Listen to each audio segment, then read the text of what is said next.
തെരഞ്ഞെടുപ്പ് പ്രചാരണം ചൂടുപിടിക്കുമ്പോൾ അതിനേക്കാൾ വാശിയിൽ ചൂടുപിടിക്കുകയാണ് ആലത്തൂരിൽ സൂര്യൻ. രാവിലെ 11 മണി കഴിഞ്ഞാൽ 40 ഡിഗ്രിയിലേക്കാണ് ആലത്തൂരിലെ ചൂടിന്റെ ഒരു പോക്ക്. ആ ചൂടിനോടുകൂടി പടവെട്ടിയാണ് സ്ഥാനാർത്ഥി പ്രചാരണം ആലത്തൂരിന്റെ മുക്കിലും മൂലയിലും എത്തുന്നത്. ഈ പാലക്കാട്ടെ ചൂടുണ്ടല്ലോ, പൊള്ളി പുകയുക.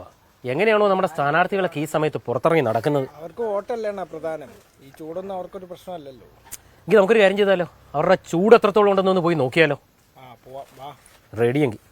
ഒരു രക്ഷയുമില്ലാത്ത ചൂടാണ് ആലത്തൂര്. രാവിലെ 7 മണിയാകുമ്പോൾ തന്നെ ചൂട് 35 ഡിഗ്രി കടക്കും. അനുഭവപ്പെടുന്ന ചൂട് അപ്പോൾ 40-ലെത്തും. 11 മണിയായാൽ ചൂട് അതിന്റെ തനി സ്വഭാവം കാട്ടിത്തുടങ്ങും. പിന്നെ ഒരൊറ്റ പോക്കാണ്. 40, 41 അങ്ങനെ 44 വരെ പലയിടത്തും ചൂടെത്തും. ഇതൊന്നും തങ്ങളെ ബാധിക്കുന്നില്ല എന്നാണ് സ്ഥാനാർത്ഥികൾ പറയുന്നത്. ഈ ചൂടാണെങ്കിലും എൻ്റെ അമ്മമാര് വളരെയധികം പിന്തുണ നൽകിക്കൊണ്ട് ഈ ചൂടിനെയൊക്കെ വകഞ്ഞു മാറ്റിക്കൊണ്ട് ഓടി വരുന്ന കാഴ്ച നിങ്ങൾ തന്നെ കാണുകയല്ലേ അല്ലേ?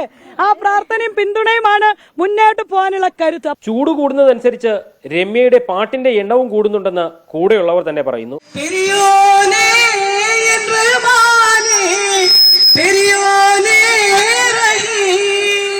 ഗ്രാമപ്രദേശങ്ങളിലൊക്കെ ചെറിയ ജലാശയങ്ങൾ പോലും വറ്റി വരണ്ടു കഴിഞ്ഞു. കോട്ടയത്ത് നിന്ന് പ്രചരണത്തിനെത്തിയ ചാണ്ടിയുമ്മനും ഇതൊന്നും ഒരു ചൂടല്ല എന്നാണ് പറയുന്നത്. പാലക്കാട്ടെ ചൂടിപ്പോ കേരളം മുഴുവൻ ഇതേ ചൂടാ, വ്യത്യാസമൊന്നുമില്ല. പക്ഷെ എന്നെ സംബന്ധിച്ച് എല്ലാ ഇലക്ഷൻ 2004 ഇലക്ഷൻ ഉൾപ്പെടെ എല്ലാ ഇലക്ഷൻ ഇങ്ങോട്ട് പാലക്കാടിൽ നിന്നാണ് പലപ്പോഴും തുടങ്ങാറുള്ളത് തന്നെ. ജനങ്ങൾ കൂടെയുള്ളപ്പോൾ ഈ ചൂടൊന്നും ഒരു ചൂടല്ല എന്ന് NDA സ്ഥാനാർത്ഥി സരസു ടീച്ചറും പറയുന്നു. ചൂട് കൂടി വരികയാണ്, ഞങ്ങളുടെയും ചൂട് കൂടി വരികയാണ്. അതുകൊണ്ട് പ്രശ്നമില്ല. നല്ലപോലെ വെള്ളം കുടിക്കുന്നുണ്ട്. അതൊന്നും നോക്കുന്നില്ല. നമ്മൾ ജയിക്കുക എന്നുള്ളത് ഒറ്റ ഒരു ലക്ഷ്യം മാത്രം മുന്നിൽ കണ്ടുപോവുകയാണ്. തിരഞ്ഞെടുപ്പിന് ഇനി 2 ആഴ്ചയോളം ഉള്ളപ്പോൾ ഈ ചൂടിനെ ഒടുവിൽ സ്ഥാനാർത്ഥികൾ തന്നെ കുറ്റം പറയുമോ എന്നാണ് കാണേണ്ടത്. മുഹമ്മദ് ഏലപ്പാറയ്ക്കൊപ്പം S. ശ്യാംകുമാർ, 24 ആലത്തൂർ.